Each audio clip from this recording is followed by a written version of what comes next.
Hello and welcome back to First Year Art Teacher Guide with me, Brittney Witt from the Art of Education. I am currently a middle school and a kindergarten art teacher, and in this episode we are going to be talking about 5 different tips and tricks to help you adjust to your school for your first year. There's a lot of things that go through your mind when you first get hired. What are the policies going to be? How is grading going to look? What does your classroom look like? What routines are you expected to know? What about fire drills? What about hall passes, bathroom passes?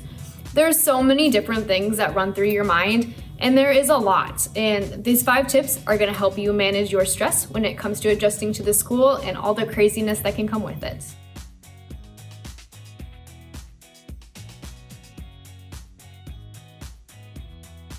The first thing we're going to be talking about is getting acquainted with navigating policies and procedures.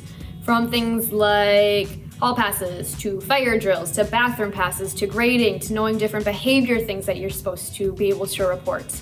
The list can go on and it can be extremely overwhelming. My first tip is to take a deep breath. The list can seem never ending, but you don't have to do it all at once. You don't need to know every single thing before the first day of school.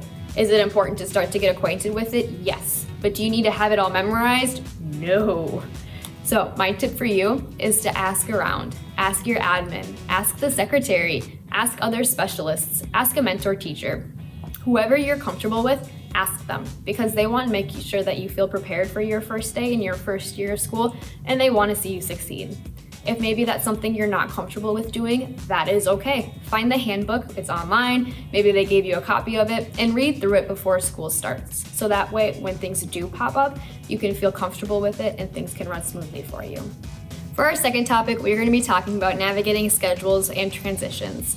It is going to vary from school to school, from grade to grade, and wow, it can be a lot. The biggest tip I have for you when it comes to this is to look at your classes and know your schedule before school comes.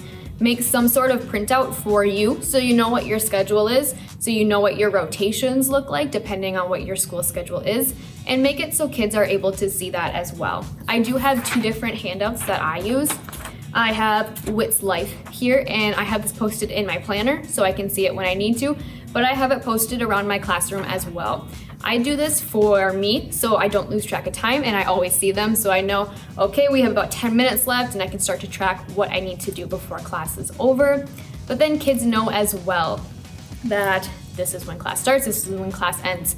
I am here during this time, I am not here during this time. And it's just really beneficial for me and the students. When it comes to kindergarten, it can be a little more stressful. So I have my 5-day rotation here with the classes that I see every day, what we're doing, and so on. Just so that way I can feel more prepared. I know what my schedule looks like each and every day before I get to school, and it just calms my nerves a little bit. We are next going to be talking about something super exciting, navigating your classroom or your carts, depending on what your situation is right now. It's very overwhelming walking into your classroom for the first time. Some people might have an empty classroom and you can make it your own. Some people might inherit a lot from the teacher before. No matter the case, there's a few tips that I recommend that you do before school or towards the beginning of school to help you feel more successful. The first thing I have for you is to take inventory of what specifically you have in your classroom or what you might not have. If you do this in the beginning of the year, then it allows you to track throughout the year how much you used of this, how much you didn't use of this, so you know what to do when it comes to ordering towards the end of the year. And when it comes to your storage rooms, I know it can be extremely hard, but I do recommend keeping them as clean as possible. When they're clean and organized, it makes it so much easier for you, for your students, and it's just one less thing for you to worry about. But let's say you're going through your storage room and you find something and you have absolutely no idea what it is. You ask around, no one has any idea. That's a great time to utilize Facebook. There's different Facebook groups like middle school art teachers, high school art teachers, elementary art school teachers. You just search it, you post a picture right in there, and you're like, hey guys, super confused. Does anybody know what this is?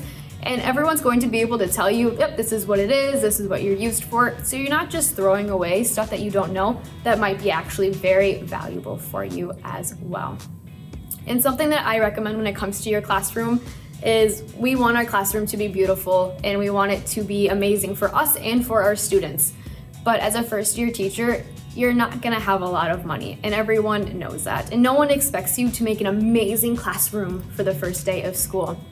It's something that we want, and it's something that you can strive for down the road, but it's not something to worry about right away. Take note of what you liked when you were growing up in your art rooms. What did you like? What didn't you like? And maybe start in one area of your classroom.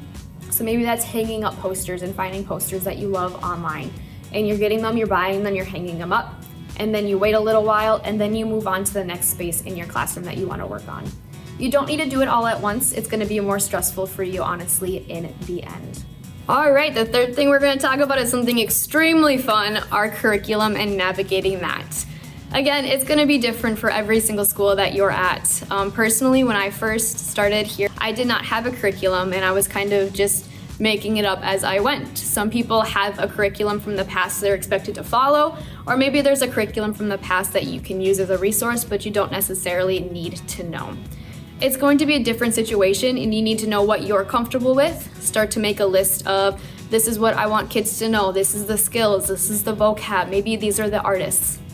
And then from there, you can start to grow your curriculum or implement that into what you already have.